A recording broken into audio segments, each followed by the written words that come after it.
Magandang araw po mga kanegosyo. Welcome sa isang panibagong episode ng Kabuhayan at Negosyo. I'm your host, Gani Makatuman, na makakasama ninyo sa patuloy na pagtuklas ng iba't ibang paraan upang mapalaganap ang ating negosyo at umasinso ang ating buhay. Ngayon po ay tatalakay natin ang isa sa pinaka-special na paksa, ang franchising sa Pilipinas. Alam po natin na ang Pilipinas ay isang umuunlad na ekonomiya sa mundo na may market na mahigit 115 million na tao at ang ating GDP ay umabot ng $99 billion US dollars. Tatalakayin po natin kung paano nag-contribute ang franchising sa paglago ng ating ekonomiya at ano ang mga emerging trends sa industriya. Kasama po natin ang isa sa pinaka-expert dito sa larangan ng franchising, si Ms. Cheryl Quintana, na chairman ng Past Presidents Council ng Philippine Franchise Association. At presidente po siya at CEO ng Orispa Spa Solution. Welcome to Kabuhayan at Negosyo, Ms. Cheryl. Yes, magandang hapon po, Yusek Makatoman, Yusek Gani, ang aking matagal ng kaibigan, at sa mga kanegosyo, mga nakikinig po sa inyong programa. Opo, tama-tama yan dahil ito due to public demand na gusto nilang alam mo, marami tayong mga kababayan na nagtatanong, ano ba ang gusto namin pasukan ng negosyo, lalo na yung mga kababayan natin na OFW. Kasi after my DTI, napunta ako sa Commission on Filipino Overseas, yung mga OFW natin ay gusto nilang maintindihan yung franchising business. Alam mo yung mga migrant workers problems. Opo, so Ma'am Cheryl, kaibigan ko to si Ma'am Cheryl, nung nasa DTI ay marami kaming mga collaboration. Yes. Siya yung at the time, kayo po yung presidente ng Philippine Franchising. Opo. At baka pwede natin ipaliwanag kung ano ba yung negosyo about franchise. Ano ba ang franchise business? Oo. So, actually, sa karamihan, no, pag sinabi lang franchise, parang ang hirap intindihin. Pero simple lang siya, Sir Gani. Actually, ang franchising ay kumpara sa traditional na pagdinegosyo. Siyempre, pag traditional, ikaw mag-uumpisa ng negosyo mo, mag-iisip ka ng konsepto, market test mo, trial mo siya. As opposed naman sa franchising, ito ay proven and tested. So sa franchising, ito ay binibigyan ka ng lisensya o prangkisa na mag-operate ng isa ng negosyo na naitatag na ng isang franchisor. So kapag ikaw ang kukuha ng negosyo na yon, tawag naman sa iyo ay franchisee. Yun. So siguro later explain natin kung ano yung dynamics nun. Pero kumpara sa traditional na pagnenegosyo, ang franchise ay sinasabing 90% mas may success rate daw kaysa sa traditional nga na ikaw magsisimula. Siyempre, ipag-iisipan mo lahat, may trial and error ka. Sa franchising, proven and tested na yan supposedly ng isang franchisor bago niya yan i-franchise sa mga gustong magnegosyo nung konsepto na yon. Tama-tama yung ating discussion with Cheryl kasi nung nandun pa ako sa DTI, I was the supervising secretary sa trade promotion, ay umiikot din kami sa iba't ibang bansa at marami nagtatanong sa atin doon sa mga OFW, overseas Filipino workers natin, yung mga modern heroes natin. Alam mo, ang laki ng foreign remittance, umabot ng $47 billion. So, kung itong mga pinapadala nila ay naging ninegosyo sana at naging officer in charge din ako sa Commission on Filipino Overseas. So, yun lagi yung mga tanong ng ating mga overseas Filipino workers. Yusek, paano ba kami avail or ano ba ang gusto namin na ano ba yung pwede namin pasukan na business na sigurado? Medyo may siguro. So, siyempre, tayo naman mahirap ibigay na, yan, sigurado yan, 100%. Yes. Pero siyempre, i-explain natin sa kanila, yung success rate ng franchise business ay 90% ay talagang magtatagumpay sila.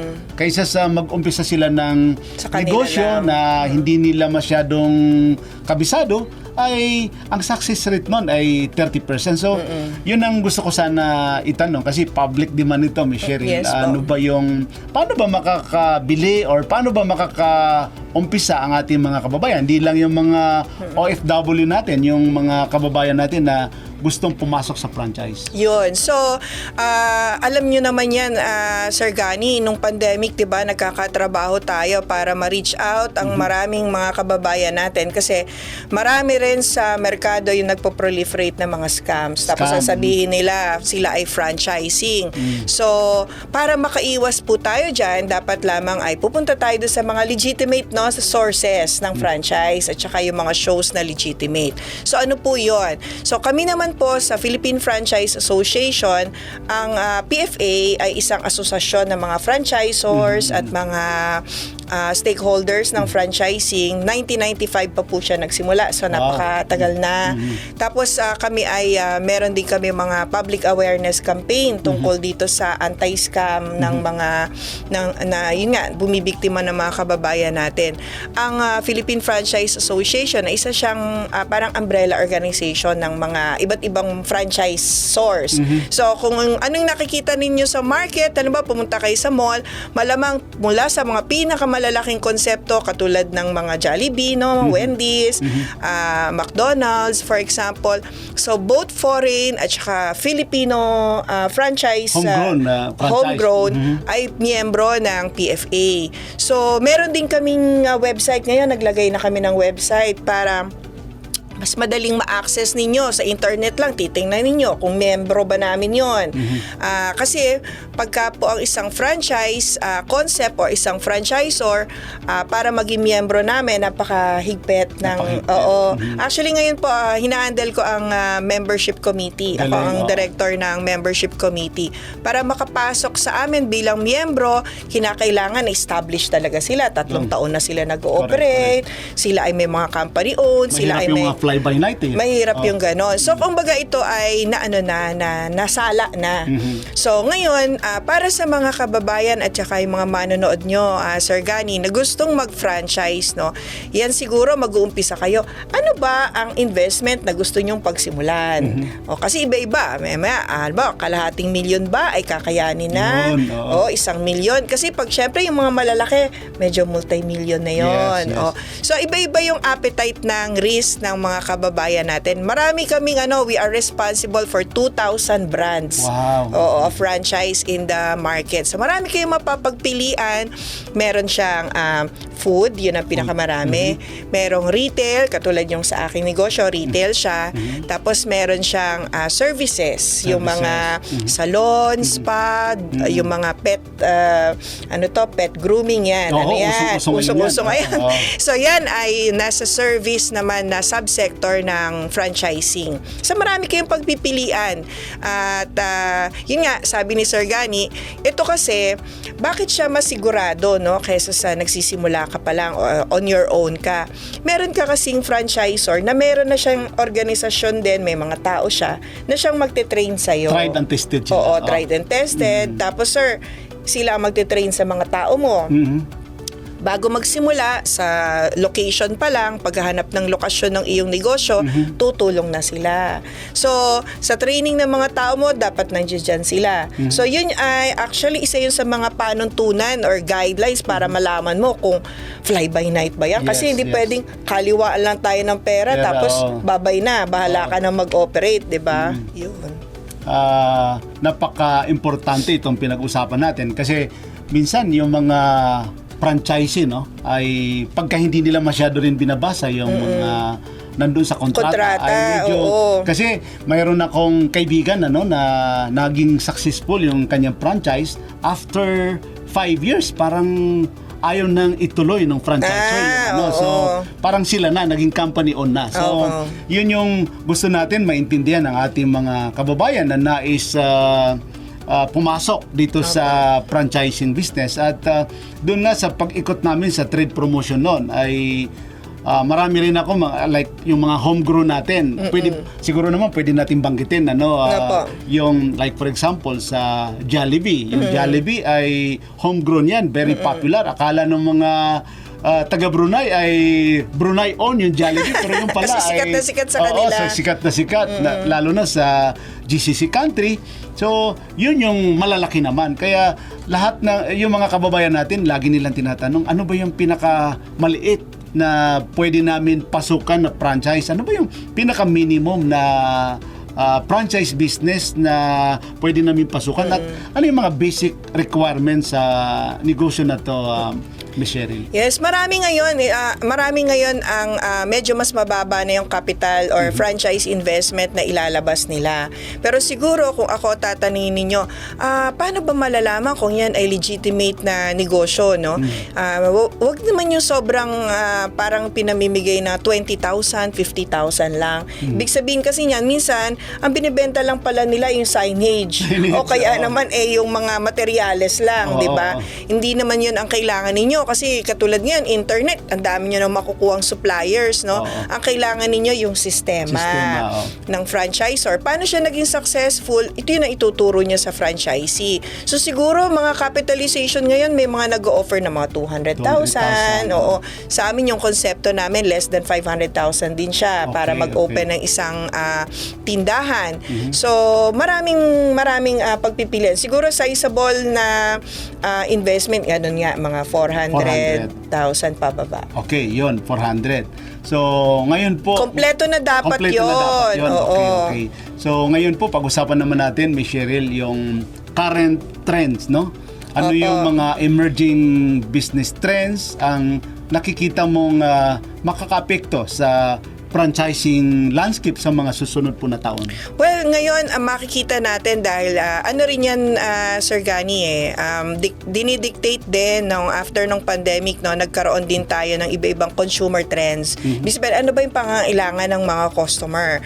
So una-una nagkaroon tayo ng digitalization. So yung mga konsepto ngayon, kinakailangan sila ay may digital presence, no, or online presence, may delivery ba yan, ganon. So ngayon, pagdating naman sa ano ba ang mga konsepto na patok ngayon? Unang-una, marami ngayon yung health-related franchises. Or like yung juicing, for example. Yun. Katulad sa amin din, relaxation naman, no? Wellness spa, naman yung Oray Spa. So, yung mga ganon, health-related at saka plant-based products. Ngayon, pagdating naman sa pagkain, makikita natin, dahil karamihan ng consumers ay Gen Z at saka millennials. So, mabilis lang siya, affordable, pero healthier choices. Ganon. Tapos, health-related pa rin, makikita natin ngayon, marami yung mga dialysis centers ngayon, pina-franchise na din siya. Yes po, ganon. Okay. Or mga health diagnostics, ganon. Yun po yung mga nagsibulan ngayon ng mga bagong trends.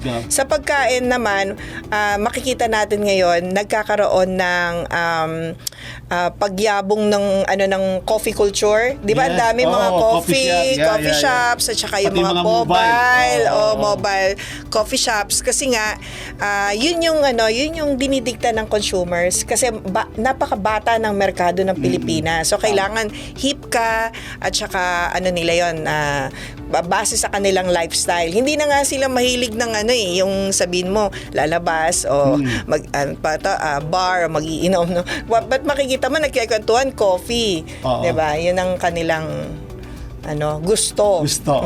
Sa mga aspiring entrepreneurs natin, ano ba yung maibibigay natin sa kanila na advice para pumasok dito sa franchising business, lalong-lalo na po yung katulad ng mga millennial at saka syempre yung mga OFW na rin natin na umuwi sila rito na may mga naipon sila. Ano po yung mga ma-advise natin sa kanila? Well, una-una, kami kasi din pumupunta kami, ako nag-speak ako doon sa mga Filipino diaspora natin. 'Di ba may mga partnership tayo dati, no?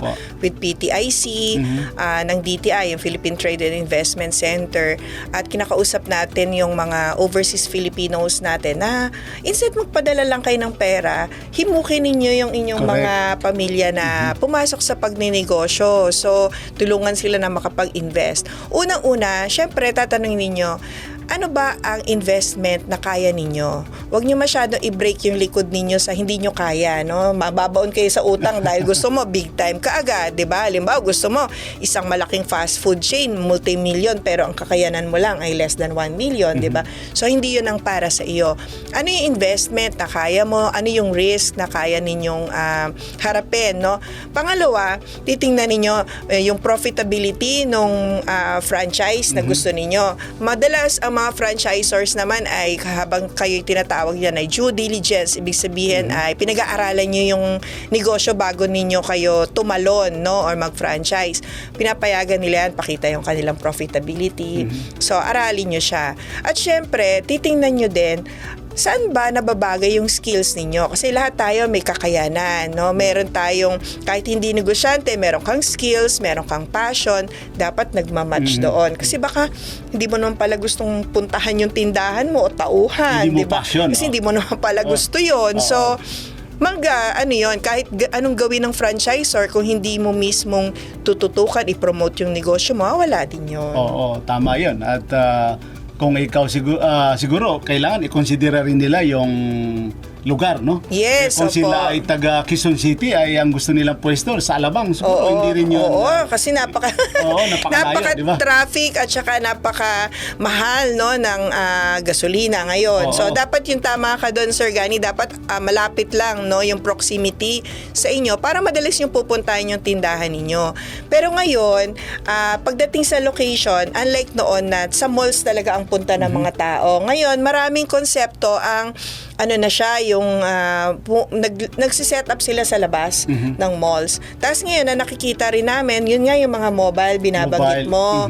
So, yung ibig sabihin, pagdating sa lokasyon, medyo nabaliktad yung situation after pandemic. Dati, yung mga consumer namin or customer natin, pupunta sila sa mall kahit malayo, babiyahe sila para ma-experience, matry nila yung produkto. Pero ngayon, yung mga konsepto ang pumupunta sa community. Correct. Oo, kasi nakita natin nung may mobility problems tayo, yung mga concepts na malapit sa iyo, yun ang natatangkilik mo. Kaya ngayon, marami kaming ginagawa, Sir Gani, na mga regional shows. Kakagaling ko lang ng Bacolod nung weekend. Correct. Para mag-promote sa Bacolod naman ng mga franchises namin.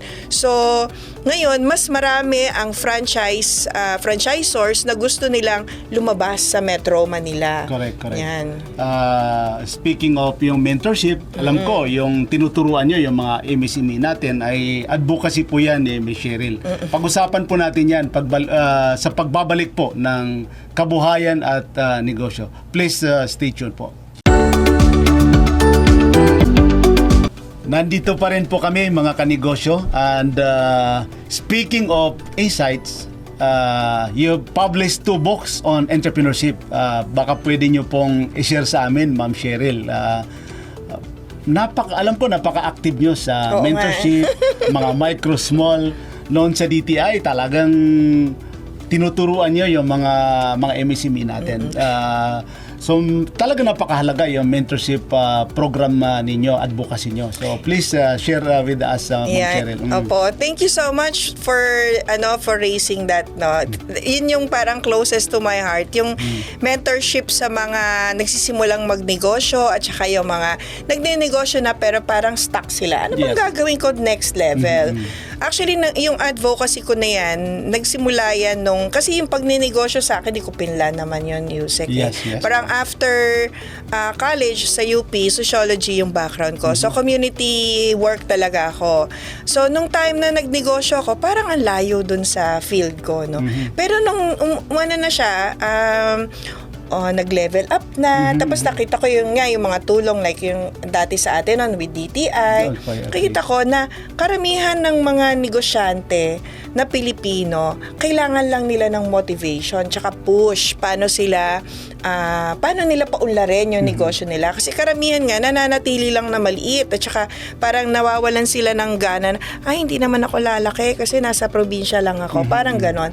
So, yun yung naging advocacy ko na Filipino brand. brands at saka yun nga yung mga micro mag-level up sa small, yung small mag-level up sa medium, para mas maraming negosyante, MSMEs kasi 'di ba 99.4% The backbone of our MSMEs, economy. backbone na economy natin, and yet hindi sila makapag-level up kung paano yon. So, yun, actually itong libro na to pinublish ko noong 2016 tungkol sa journey ko, yung A Small Entrepreneur's Journey, How to Start, Survive, and Succeed. Kasi maraming nagtatanong, paano mo ba nagawa? Kasi yung negosyo ko po, 24 years ago, nagsimula ako sa Laguna. So, from probinsya siya. Tapos saka siya naging nationwide yung brand niya. From Kutitap, naging Orais pa siya. So 24 years na yung manufacturing ko. Yung franchise brand ko naman 14 years na. Marami nagtatanong, parang paano mo ba ginawa yan? So tinry kong isulat kasi syempre hindi naman tayo pwedeng full-time na magturo, mag-mentor. Masyado tayong busy, di ba? So, sabi ko, sulat ko nga para yung libro will be a legacy. Maraming papasa mo lang, marami na sila makikita nila. Ngayon, kung at any time na gusto nilang malaman, paano nga ba ginawa niya? Baka makatulong sa kanila yung strategies na ginawa ko. So, meron dito tungkol sa operations. Sobrang dali lang niyang basahin kasi napaka Saan ba yung mabibili yung easy libro to na read. yan? Saan mabibili ng mga televiewers natin? Yes. Mabibili siya sa National Bookstore. Yun. So sila ang nagdi-distribute sa kanila namin to binibenta. At syempre sa amin din sa Oraispa, www.oraispa.com. Tapos akala ko yun na yun.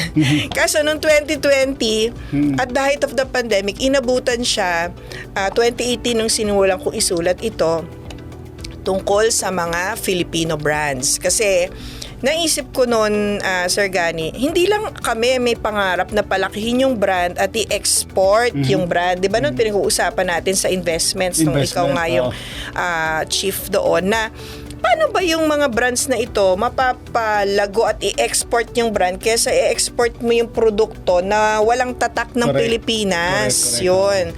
Meron akong kwento niyan pero siguro pag mahaba-haba yung oras na talagang makaka-relate yung marami kasi yung produkto namin hindi namin masabing amin, no? Kasi tatak ng iba. So sabi ko nung nagkaroon ng Oraispa, sana ito mapalawig namin at ma-export namin yung brand at totoo naman na nagawa namin. Totoo. Kaya sabi ko, hindi lang kami ang may pangarap na gano'n. So, kinausap ko yung iba-ibang mga may-ari ng mga Filipino homegrown brands na naging global brands. Correct. So, para ito katulad ng Bench, Bibingkinitan, Binalot, sila Romel Lahat Wanto, ng mga brand na yan, Ma'am Jollibee. Cheryl, ay kasama ako doon sa mga ribbon cutting sa Middle East, sa Dubai. opo. Lahat yan. So talagang tagumpay yung mga homegrown na franchise. Actually, yung natin. yung pagsiservisyo mo nun sa gobyerno ay napakalaking tulong talaga. Kasi sabi nga namin, hindi naman pwede na ang mga negosyante on their own. Correct. Kaya dapat may collaboration sa government. At ang gobyerno naman, dapat ang mindset naman ay enabling. Hindi yung parang manghuhuli o magpupulis.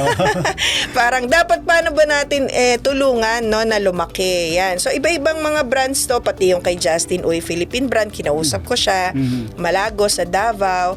Of course, Maxis Group, sila Mr. Trota. Trota. Yan. So Karimadon, sila Josie Go.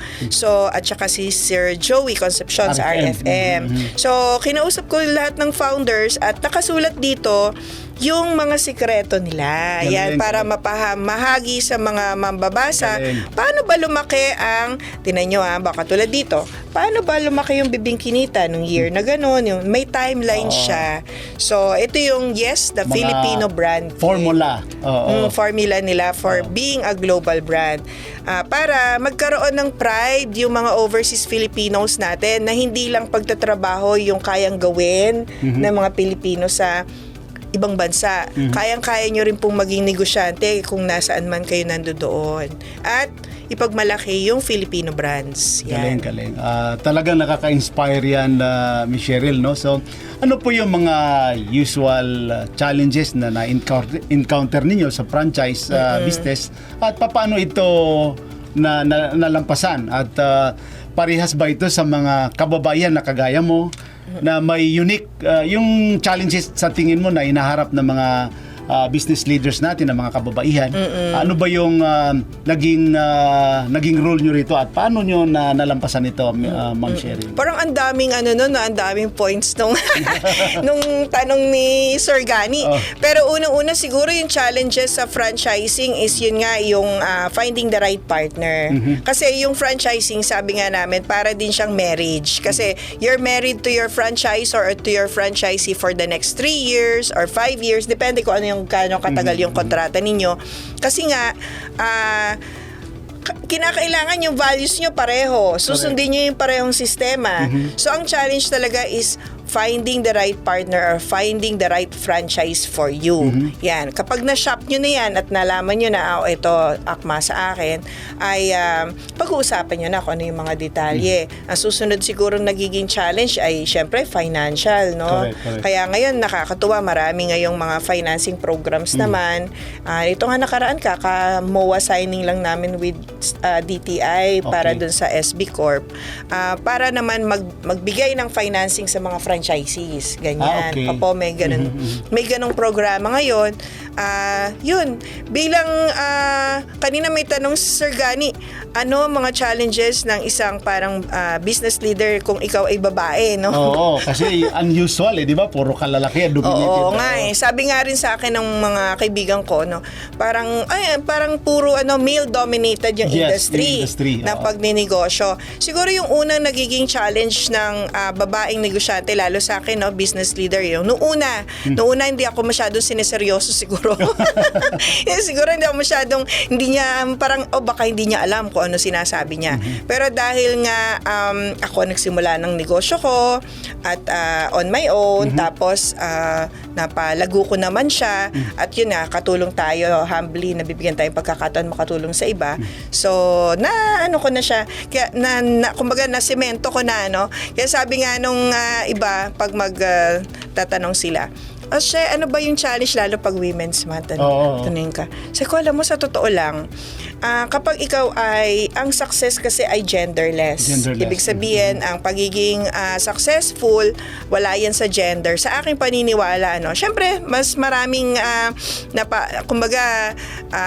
lalo sa Pilipinas, hindi pa nga siguro masyado pero siguro sa Asian countries, no, na male-dominated, at saka, sa tawag natin, boys club, medyo mahirap para sa mga kababaihan magnegosyo. Pero ako kasi naniniwala ako na ang pagninegosyo, yung development ng isang bansa, kailangan talaga bigyan ng pagkakataon ng mga babae. Tsaka mas marami silang 55% ng ating established businesses sa Philippines ay inumpisahan ng mga kababaihan. So, ibig sabihin, ang pagninegosyo sa mga Filipina ay innate. Oo. Sa ating mga ninuno, alam naman yan. Sa mga ninuno natin talaga, ang pagninegosyo ay nasa dugo ng Pilipina. Correct. At mamaya po sa pagbabalik ng kabuhayan at negosyo ay pag-usapan natin yung work-life balance na advice ni Ms. Cheryl. Magbabalik po ang kabuhayan at negosyo. Nandito pa rin po kami ni Ms. Cheryl dito sa Kabuhayan at Negosyo, at katulad ng kanina tinanong ko kung paano ba pinangangalagaan ni Ma'am Cheryl yung kanyang work-life balance habang nagninegosyo, at ano yung mga strategy niya na mairerekomenda niya sa mga aspiring entrepreneur. Oo. Natawa ako, no. Work-life balance, parang wala yata sa akin yung work-life balance. Ang meron ako, Sir Gani, yung integration, work-life integration. Especially sa mga kababaihan tsaka mga nanay, no. Kasi pagka work-life balance kasi, ang konsepto nila, parang pagdating ng 5:00, wala nang trabaho. Correct. May leisure ka naman, di ba? Pero katulad sa atin, yung mga kaibigan natin, madalas trabaho rin pinag-uusapan, di ba? Tayo, pag nakikita-kita, kahit sabi mo social events, pinagkikwentuhan din trabaho or ano yung maganda, ano yung mga ideas, pagkakapalaran.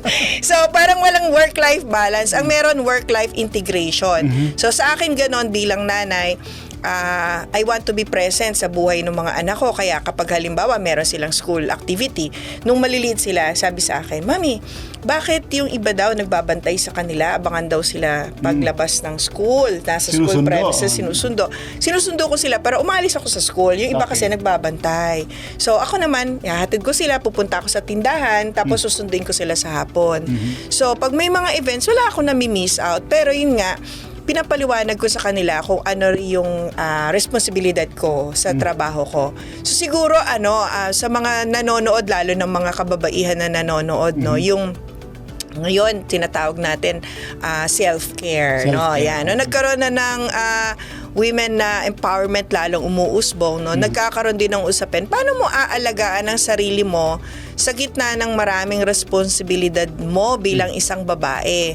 So, sa akin, yun nga, kasi marami tayo mga group chats, for Group chat. example. Oo. Madalas tahimik ako dun sa mga group chats na yon. No? Hindi ko siya palaging lahat tinitingnan, ganyan. Tapos, yung mga katrabaho ko, alam nila kung paano nila ako immediately makukontak, mga kaibigan ko, ganyan.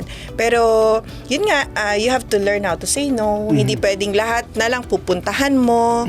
Tsaka, bibigyan mo talaga ng oras yung sarili mo. So, sa akin, pagising ng maaga, yun, dadasal ka muna, tahimik, meditation ka muna. Yun, bago ka mag-umpisang magtingin ng telepono. Kasi pag nag-umpisa na, ang dami na. Minsan, napatong-patong na yung ibang mga messages. So yun, at saka as much as possible nga ay, yun, kumain na maayos. Tama yan. Kumain na maayos. Uminom na maraming tubig. Oo. So siguro yun yung challenge, no? Lalo-lalo na sa mga kababaihan. Tsaka yun nga, yung pagtatrabaho kasi hindi mauubos yun eh. Hindi mauubos ang trabaho. So, kinakailangan ko ano yung kakayanan mo. Kaya nga importante nga po yun, kanina pinag-uusapan natin. Paano mo malalaman kung ano yung negosyong bagay sa'yo at saka sapat ka para doon. Correct, Oo, kasi yung iba, parang ang tingin nila, kinakailangan talaga i-boost mo 100% yung oras mo. Yung kanina, 24/7. 24/7. Hindi ako 24/7. Nag-shut off ako, kaya minsan mahirap akong mahagilap. Kasi yun nga, kailangan ko ng parang i-rejuvenate, no? At saka, isa siguro sa sikreto, sikreto mo rin to, Sir Gani, marami kang kasama, katrabaho na nade-delegate mo yung trabaho mo. Yun. Sa akin yun, importante. Alam nung mga katrabaho ko, yung mga kasama ko sa office, kung ano ang trabaho nila, nade-delegate ko sa kanila. Yan. Correct. Alam mo, Ma'am Cheryl, yung pinagdaanan natin nung pandemic, yung mga obstacles sa business, alam ko lahat yan nakaranas sa ganyan. At baka pwede natin mabigyan ng tip yung mga taga-subaybay natin. Ano ba yung mga paano mo to nalampasan yung mga nagiging obstacle, kung ano yung yung mga major challenges sa negosyo na experience mo, paano mo to nalampasan, Michelle? Well, siguro sa mga karamihan ng mga negosyante na matagal na, no, katulad sa akin, 24 years na ako nagnenegosyo, alam mo na ang mga challenges ay kasama talaga. So yung crisis na yon during pandemic, alam ko lilipas din siya. Hindi lang natin alam nun kung kailan, 'di ba? Correct. So, alam natin lilipas siya. Kaya kapag gano'n ang mindset mo, ikaw ay steady ang iyong hindi ka desperado, no? Halimbawa example noon. Kami kasi 'di ba nagpo-produce kami ng mga pabango, 'di ba, yung mga cologne. May kandila ka pa ata dati. Nung unang-una noon. Oo. Pero yung mga personal care, marami parang speculate sila. Yes. Kasi nga, ayun nga, marami nag-change ka agad ng business model. Namili ng mga alcohol, halimbawa, namili ng mga mask, no? Yun ang uso ng pandemic. Yung uso. Tapos merong mga nag-trade ng yung mga testing ng Kit. swab test, Oo, no? oo. O tapos yun nga, hindi tayo dapat maging desperado. Correct. Dapat na steady lang tayo kasi alam natin yung challenges, nandyan din siya. Talagang kasama siya. Yun nga lang, we have to be responsive. Correct. Ibig sabihin, nandyan yung crisis. Ano ngayon yung crisis management plan mo? Yan. Yun madalas ang kulang. No? Sorry sa karamihan ng mga Pilipino, kulang tayo sa planning, yung Planning. pagmamanage. Paparating pa lang, dapat nakikita mo na siya na magiging problema siya. Yun. At saka, syempre, yung right mentor din, yung maganda yung network mo. Kaya, Yes, itong oo, napakalaking- katanungan ko ba, yung Miss Cheryl, yung gaano kahalaga ang networking para sa negosyo, gaya Ay, ng oo. franchise business, at ano yung mga strategy na pinakamatagumpay para sa'yo? Yung bang building a network? Tama. Yun yung pangalawa kong sagot kung paano ako nakakope nung pandemic. Yung mga kaibigan mo na nakakapagpayo sa'yo, at saka tayo nang, di ba, balitaan. Ano na ba daw ang mangyayari? O ano na yung next na protocol, di ba? ECQ. Oo. Bakit na ba nag-ECQ? So, yan ay napakalaking bagay or napakalaking bahagi ng isang negosyante, yung network. Ang una ko lang masasabi ganito, no? Hindi yan sa dami ng iyong kakilala or kaibigan. Yan ay sa papaano nila ikaw kilala. Ibig sabihin, pag may nagtanong sila, kilala mo ba si ganito, no? Halimbawa, kilala mo ba si Miss Cheryl?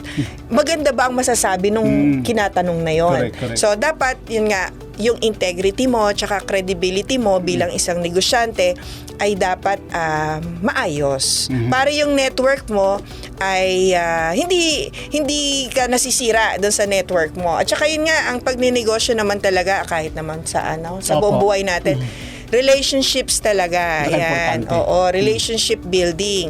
Yan. O katulad yan, hindi ako makatanggi kay Sir Gani. Matagal ko na siyang kaibigan.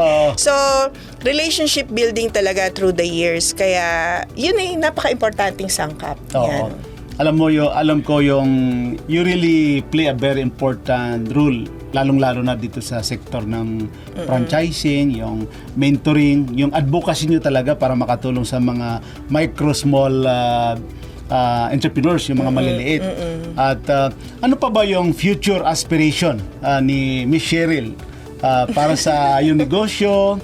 At paano mo, ano yung mga balak mo ma-adapt na mga, ano ba ang gusto mo pang inegosyo, or paano mo tinitingnan yung business environment? Opo.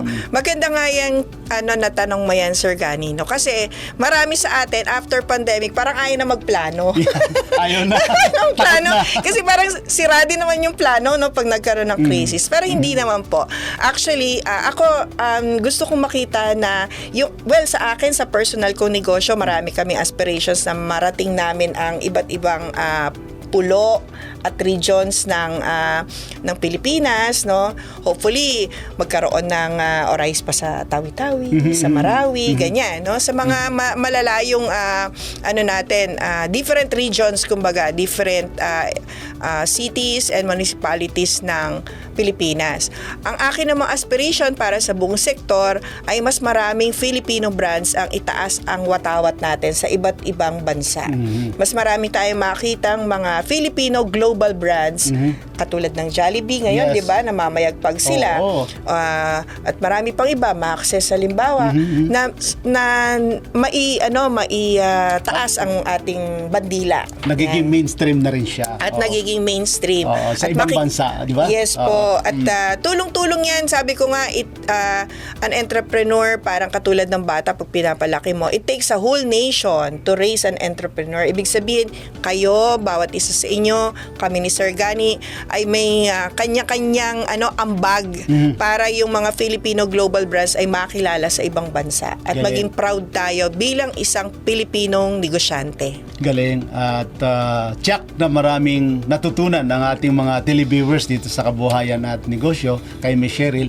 Baka mayroon kayong final thoughts para sa ating mga viewers, Miss Cheryl.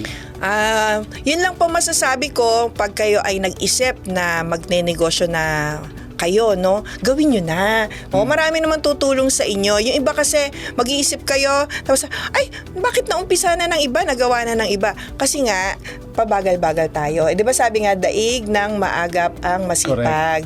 So, yun po. At saka, pangalawa ay, maniwala kayo sa inyong sarili, no? At yun nga, pagtrabahuan talaga natin, napakasarap mamuhay sa sariling bayan na nagdenegosyo tayo at kumikita tayo dito kaysa nasa ibang bansa po tayo.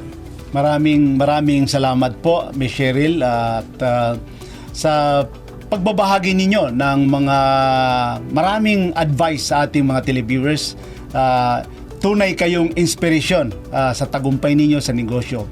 At ito ay patunay na sa sipag at determinasyon maabot ang tagumpay sa mundo ng negosyo. Ito po ulit si Gani Makatuman, nagpapasalamat sa inyong pakikinig. Hanggang sa susunod po na linggo sa Kabuhayan at Negosyo. We at Kabuhayan at Negosyo are one with the government in our commitment to help Filipino entrepreneurs improve their lives. Lagi po nating tatandaan, kahit anumang sakuna, kahit anumang problema, kayang-kaya natin ito. Ako po si Gani Makatuman at ito po ang Kabuhayan at Negosyo.